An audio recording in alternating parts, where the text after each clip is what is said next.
আপনারা জানেন ২৪-এর গণ অভ্যুত্থানের মধ্য দিয়ে স্বৈরাচারী শেখ হাসিনা সরকারের পতন হয়েছে।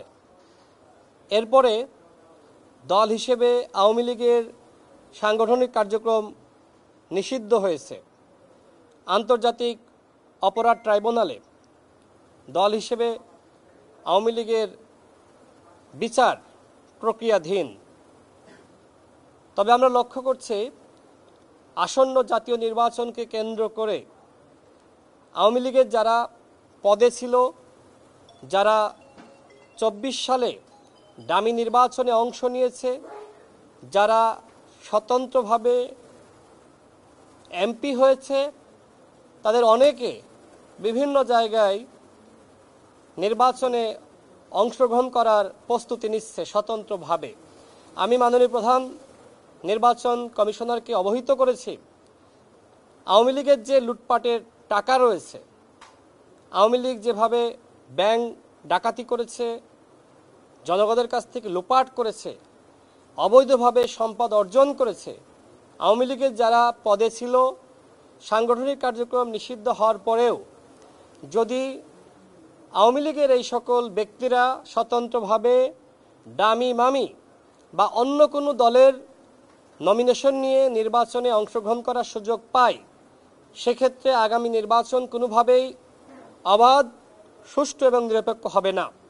নির্বাচনে অংশ নিয়ে আওয়ামী লীগের এইসব স্বতন্ত্র ক্যান্ডিডেট তারা ওই দিন পরিবেশ ঘোলাটে করবে, কোনো জায়গায় যাতে সুষ্ঠুভাবে নির্বাচন না হয়, পরিবেশ আনস্টেবল করার জন্য আওয়ামী লীগের পদে থাকা স্বতন্ত্র প্রার্থীরা কাজ করবে।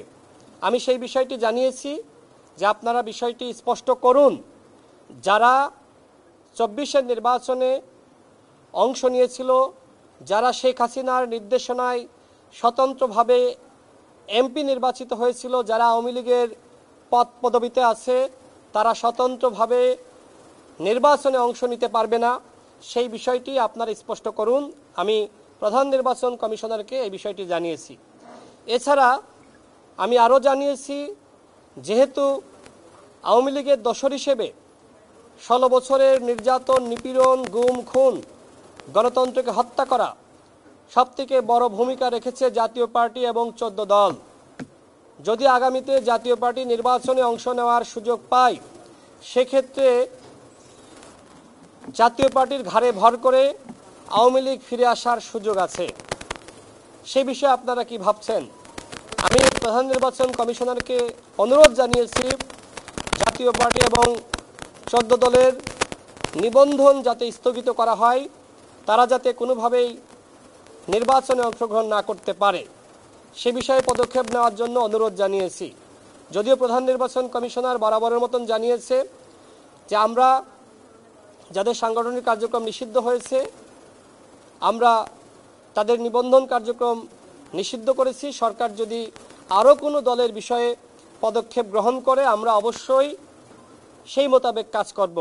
আর এই জন্য মাননীয় প্রধান উপদেষ্টা এবং অন্তর্বর্তীকালীন সরকারের কাছে আমার বিনীত অনুরোধ, আওয়ামী লীগকে ফ্যাসিস্ট হিসেবে তাদের সাংগঠনিক কার্যক্রম আপনারা যেভাবে নিষিদ্ধ করেছেন, ঠিক একইভাবে জাতীয় পার্টি এবং ১৪ দলের সাংগঠনিক কার্যক্রম নিষিদ্ধ করুন।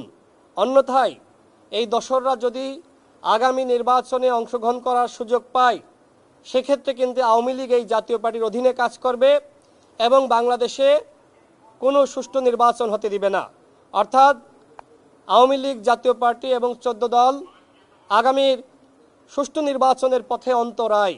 তাদেরকে অবশ্যই নিষিদ্ধ শক্তি, ফ্যাসিস্ট শক্তি, ফ্যাসিবাদের দোসর হিসেবে নির্বাচনের বাইরে রাখতে হবে। সেই অনুরোধ আমি মাননীয় প্রধান নির্বাচন কমিশনারের কাছে জানিয়েছি।